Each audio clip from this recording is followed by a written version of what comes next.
So New Zealand Trade and Enterprise game in life is to really help these companies boost internationally to grow bigger, better, faster. So I took, so I built that portfolio, but the one gap that I understood at the time was investment.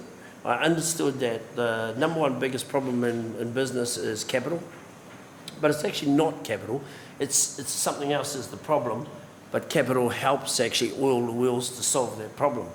However, in Māoridom, post-settlement treaty, we're about 2 billion plus funds that have been received through the treaty settlement process over 30 years and grown a portfolio. Almost literally none of that 5 years ago was given to tech. Tech has a dirty name in traditional investing because it's a high-risk environment.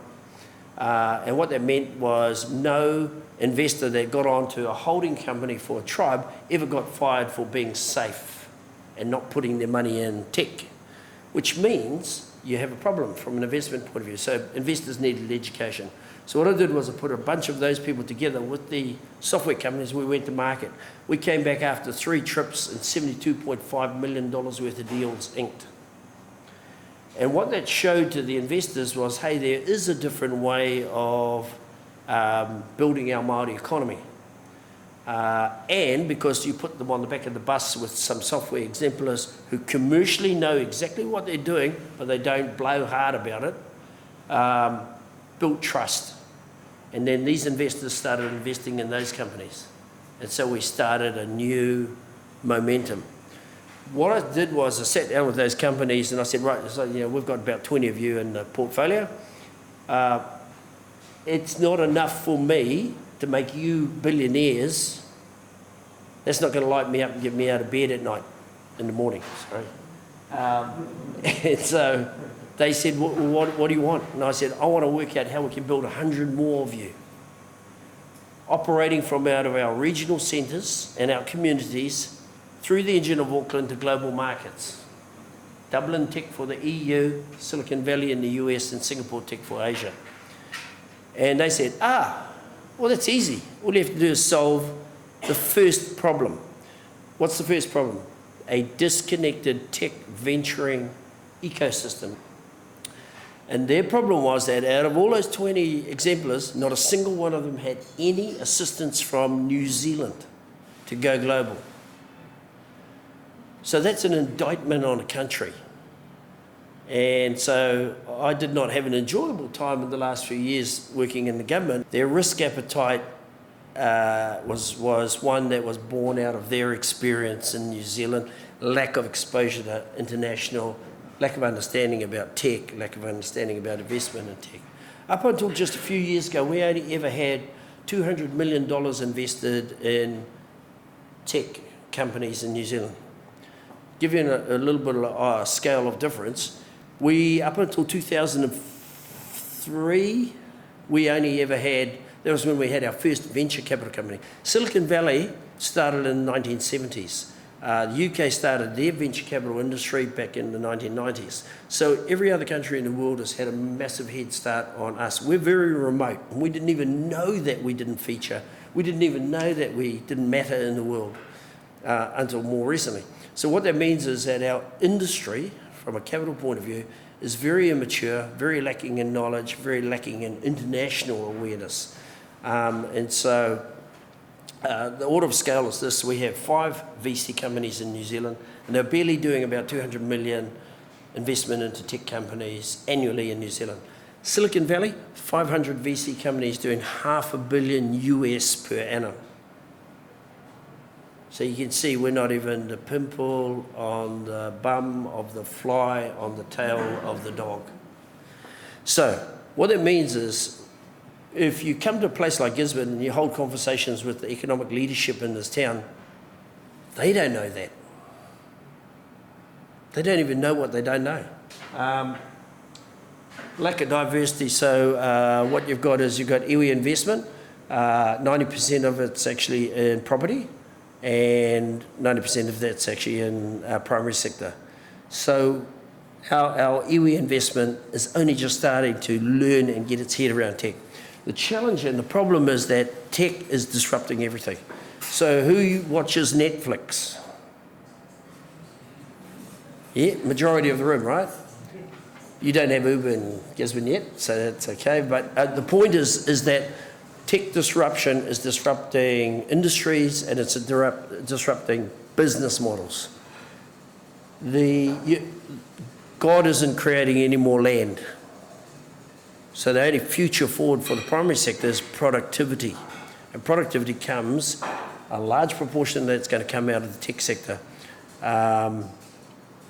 I'll give you an example. Leaderbrand built a application at a hackathon here in Gisborne back in May, and that application, that app, and that enables them to do around about a 60 to 70% saving on land and water usage. That is going to be a disruptive element for their business. And so that was Māori led. And the pathways from regions to get to global markets, that sort of thing's not really well understood. So the whole problem is if you want to be an All Black and you've never met one and none is in your whanau or walks down the street, it's really hard to do that journey all by yourself. So those tech companies that we took to market and those investors, I got them together. I said, okay, we're going to address this problem. Who's all in? And so we've got a pretty exemplar group of people to do that. And so what we defined was we're going to help radically improve Māori prosperity by connecting our whānau to the tech venturing ecosystem. And we're doing it in three ways. So really what we're doing is we realise that the only way to bring money into our communities is to actually sell something. And so what we're doing is we're building and managing deal flow from places like Gisborne all the way into global markets and then bring the revenue back. So we send products and services out that way, and in return we get back data, insights, skills, talent, and revenue. And that cycle goes round and round and feeds itself. And I'll tell you how we're going to do that. At the moment, what we've done is we've started by building a national network association. We only opened up for membership about 3.5 weeks ago, with a target of having 30 entities sign up for membership in T3W. So our company name is Te Tira Toi Whakangao, but that's a mouthful for most people. As Bailey Mackey said to me, he said, even if a fellow who speaks Ngāti struggles to get his tongue around it, and he meant me, then you've got a brand issue. So T3W is the name of the company. Open for membership. We're halfway to our target, and on September 30 we go live.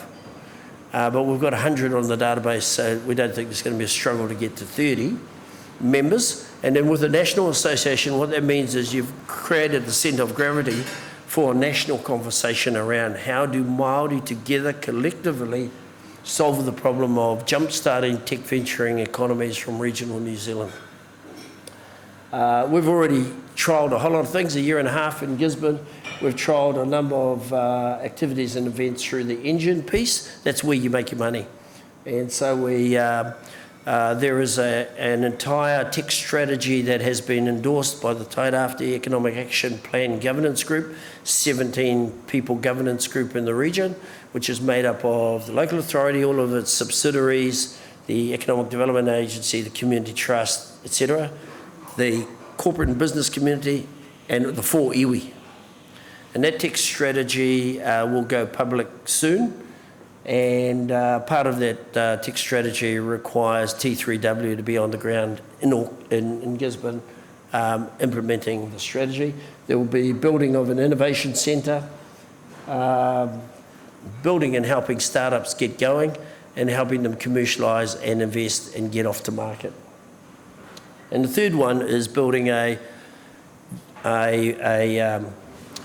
partnership with a venture capital fund to fund that whole operation nationally. The government has just announced a $300 million venture capital fund of the funders for provincial venture capital. but they're really, really desperate to find great systemic projects nationally to join that fund and provide partnership.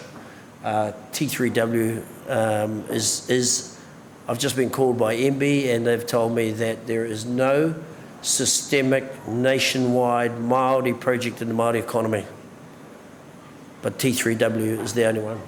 Like I said, we've got 15 companies on the books right now. By September 30, I'll have 30. So our ability to get to 100 isn't that stressed. And then I'll explain why. So I came here in May 2017. Yeah, 2017. And we ran a event called a hackathon. A hackathon is a 48-hour intervention. It's just a straight service. And what that hackathon was doing was identifying the next 8 export opportunities from out of Gisborne. We repeated that again in May 2019, so we know exactly the 16 companies that are going to go global with tech from Gisborne. And we're working with them. So if you think about, that's what a hackathon does. It takes 20 companies and works out 8 that can go global and we accelerate them. So 20 in Gisborne, 20 in Hastings and 20 in Auckland.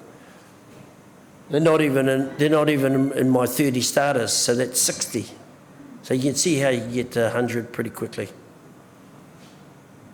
I'll just make one point.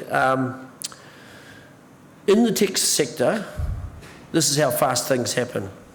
We probably have something around about 1,500 entities that don't even touch the tax-based system of New Zealand to go global. These are young developers who build something and then they put it onto the global platform of Microsoft, Amazon, or Google, and they write it in the code of that particular company. That stuff doesn't touch the New Zealand tax system and it's lost. 1,500 new companies that have just gone global without even touching the New Zealand system. So therein lies an opportunity, but also the way I look at it is just an opportunity. If we can pull back a proportion of those to retain in Gisborne, then that's how we help. That's just a little bit about our company history. So I'll give you an idea of a strategy. This is the actual strategy we're rolling. So what I do as a job is I come into a region and I do a stock take on the opportunity here to build global companies. You can do it from startups, just people who've got really, really smart ideas but don't know how to execute. The other way of doing it is to go into an existing business in this town. I'll give you an example. There's a Māori engineering company in this town, I won't name them, but they have 12 engineering projects sitting on their books that they would like to commercialise, but they don't have the time, the capital, and the research personnel, network, influence to be able to address that. However, they do around about 2, maybe 3 of the 12, sort them into a big list, and then start working on them. And then what we do is we're building a tech innovation centre here, and that tech innovation centre will be probably around about 30 seats of people initially, and then over a matter of a few years that'll get into the hundreds. And then what you do is you bring 2 types of business. There is, I won't name the company, but there is a Gisborne-originated entrepreneur in Silicon Valley who has a tech company. He's about to do a $50 million US cap raise. He has 50 staff. When you do a cap raise in countries like the US, you have to be extremely clear on how you're going to save those investors the money by showing them exactly where every cent is going to be spent and how you're going to actually save money on their investment. What he's able to do is take his 50 staff, take 10 of them, fly them to live in Gisborne, and he immediately reduces his salary bill by 60% because the conversion exchange rate etc., they will drop by 2/3 because the salary package in New Zealand is only 1/3 that in Silicon Valley. However, what those senior devs up in Silicon Valley are wanting is the lifestyle. This is what Gisborne has. I can tell you what the top three things are because I've brought 200 world-class talent into Gisborne twice. They are lifestyle, the fact that you can go to work in a really amazing innovation centre by walking down the beach from the motel in Waikanai barefoot all the way to across the rail bridge to work. These young cats video this stuff and they're posting it globally. It's the most outrageous videos that are going around in the millennial world. The second thing is high purpose. The fact that this town belongs to, and I don't want to offend anybody, but this is the second most regionally economically depressed economy in New Zealand. The fact that just by arriving in town, you're lifting the game of the economy here is a high purpose that these talent coming internationally want to give. They want to give by bringing their families here. They want to bring their jobs, their work, and that contributes to the whole uplift of the region. The number 3 compelling reason why these people want to come, Māori.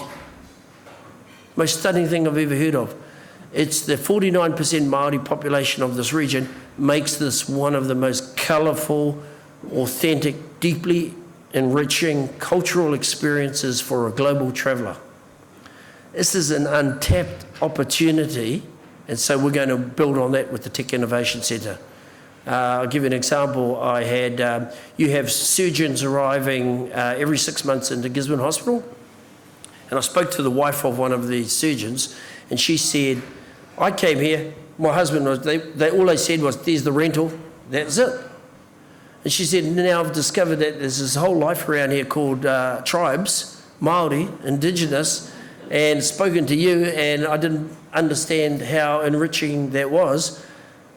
Do you realise that if you did a 2 or 3 day cultural induction program, took them up the top of Mount Hikurangi, introduced them to all the tattooed horsemen in Hiroharama, you could sell that for $2,500 a pop. And she said, and you just make that mandatory for all executive level talent arriving in Gisborne.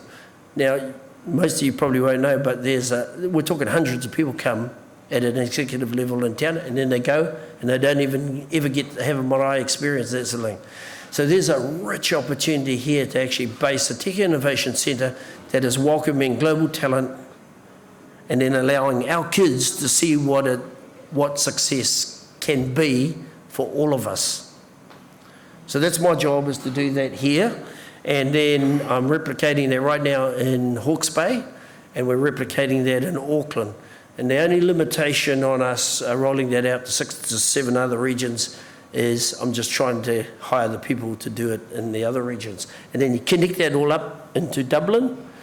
And the reason why we go to Dublin is because Irish are like us, but mainly because Ireland's the only English-speaking country in the world's largest market called the European Union. It's a single economic region. That's the biggest market in the world for tech. So we've already built big relationships into Dublin Tech, Silicon Valley for the US, that's the number 2 market, and then Singapore Tech for Asia, because it's the number 3.